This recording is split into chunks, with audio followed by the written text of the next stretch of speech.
Hi ladies, one of the most important things you can do in a relationship with a man is to give him space.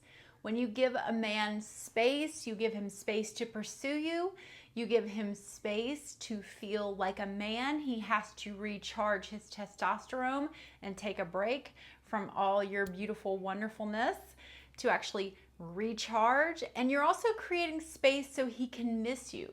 These are really important factors for masculine energy to recharge and reestablish the relationship. Now, sometimes you want to give a man space because he has let you know that he's not sure about the relationship anymore. He's not really sure if he wants to be in a committed relationship with you. I have a good friend who's going through this right now.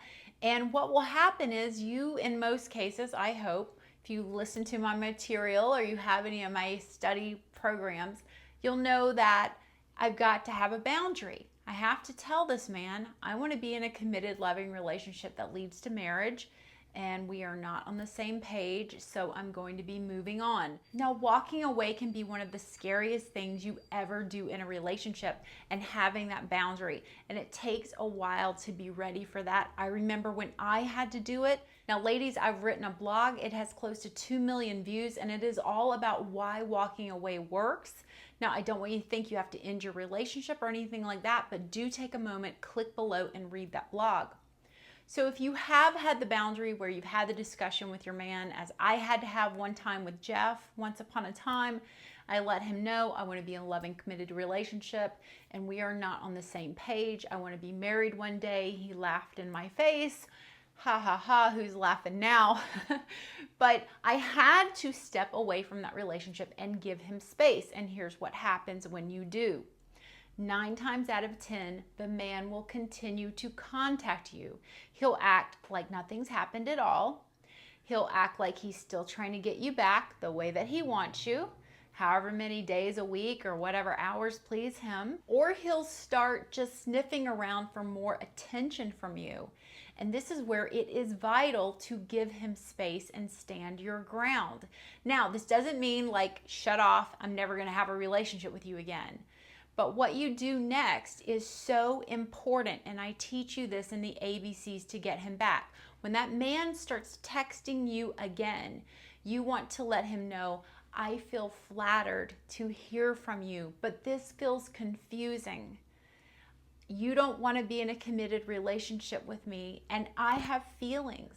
Talking to you is going to give me more feelings, and I've accepted your no. You don't want to be in a committed relationship with me.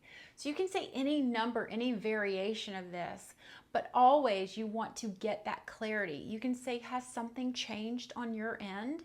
It feels so wonderful to hear from you, and it feels so great to talk and connect. Yet I feel really confused. I know you don't want to be in a committed relationship. Has something changed on your end? So that is when you're in that situation, that's how to get that space, create that space, keep that space, and not turn into a texting buddy. You do not want to be a text buddy who never sees her guy or only dates him once every 3 weeks. How often you date is always up to you, but for me, I wanted to date a guy at least 2 to 3 times a week. If I was in a committed relationship with him, I wanted to see him 3 to 5 days a week. That's how it rolled when you're with me. So everyone's going to be different, but find your boundary, find what feels comfortable and good for you, and allow that space to be there, even when you give it to him and he wants right back in. Okay, you got to have that boundary for space. Now, I skipped ahead a little bit because the first thing you want to do if this man, if you're giving him space, if you're allowing some space to exist between you and him, the most important thing you can do is let his text sit there. Let him call your phone and let it sit there. Now, I'm not saying I want you to on purpose ignore him, but yeah, I kind of am, because I want you to, instead of rushing to your phone, picking it up and getting right back to him, I want you to just let it sit there for a little while and wait until you're really knowing what you want to say and making sure it's not, a novella on top of a novella of text that you're responding to him, but that you're able to respond succinctly in feminine energy. You'll want to learn more about that. Check out my ebook, 500 Ways to Talk to a Man. I teach you how to cut it in half and cut it in half again, because men cannot process a lot of language. So number one, let that text sit there. Don't be afraid to let it sit there until you're really comfortable with what you're going to reply and you're not doing a million different things. Look, men don't reply to our texts until they are good and ready. You should be no different. Now, this last tip that's going to help you give him space if you're in a situation where you're creating space with your man or you're experiencing space from him is I want you to look back on your life, and at some point in your life you have made improvements, you have made changes. You've done something positive to make improvement and changes, even if it was something as small as cleaning out a closet or losing 5 pounds or, doing something in your life that you've done. I want you to go back and look and see what you did to make that work. Now for me, I had some obstacles in life where I wanted to achieve something, but people were telling me no and pushing back on me.